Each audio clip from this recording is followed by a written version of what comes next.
Hi guys, welcome back. இன்னைக்கு வந்து இந்த வீடியோல என்ன பார்க்க போறேன்னா எப்படி எக் ரைஸ் செய்யுதுன்னு பார்க்க போறேன். நான் வந்து எப்படி எக் ரைஸ் பண்ணுவேன்னு சொல்லி தரேன். ஸோ அதுக்குள்ள நான் வந்து ஏற்கனவே எண்ணெய் ஊற்றி அதுக்கப்புறம் முட்டையோட போட்டுட்டேன். ஸோ இந்த மாதிரி வந்து நல்லா ஃப்ரை ஆகட்டும். ஆன உடனே தேவையான வெங்காயம் போட்டுக்கோங்க.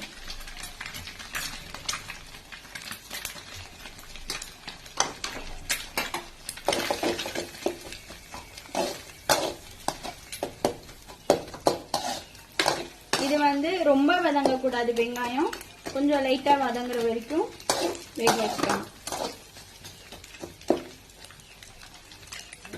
இப்போ வந்து லைட்டா வதங்கிடுச்சு. இதுக்கப்புறமா நம்ம வந்து சாஸ் போட்டுக்கலாம். உங்ககிட்ட சோயா சாஸ் எல்லாம் போட்டுக்காங்க. என்கிட்ட டொமேட்டோ சாஸ் மட்டும் இருந்தால் நான் அது மட்டும் போட்டுக்கிறேன்.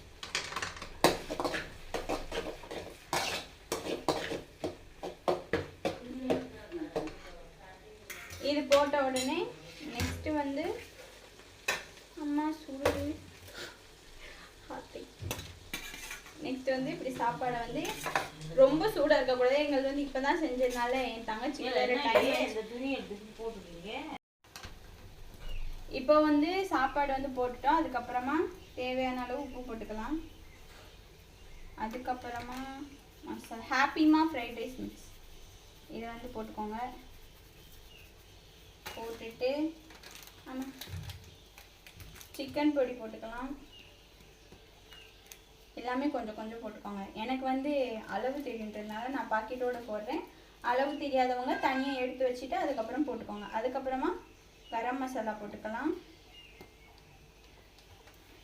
இப்போ வந்து இது எல்லாத்தையுமே கொஞ்சம் கொஞ்சமாக மிக்ஸ் பண்ணலாம். இடையில எங்கள் ஆத்தா வந்து கொஞ்சம் டிஸ்டர்ப் பண்ணதுனால கண்டினியூ எடுக்க முடியும். இப்போ வந்து நல்லா மிக்ஸ் ஆயிடுச்சு. இப்போ வந்து ஃப்ரைட் ரைஸ் செஞ்சு முடிச்சாச்சு. இதுக்கப்புறம் என் தங்கச்சிக்கு இதை வந்து ஸ்கூலுக்கு பேக் பண்ணி கொடுக்கணும். அவளை கூப்பிட்டு டெஸ்ட் பண்ணலாம். அபி ஏவா வந்து என் தங்கச்சிக்கு கொடுத்து டெஸ்ட் பண்ணி பார்க்கலாம்.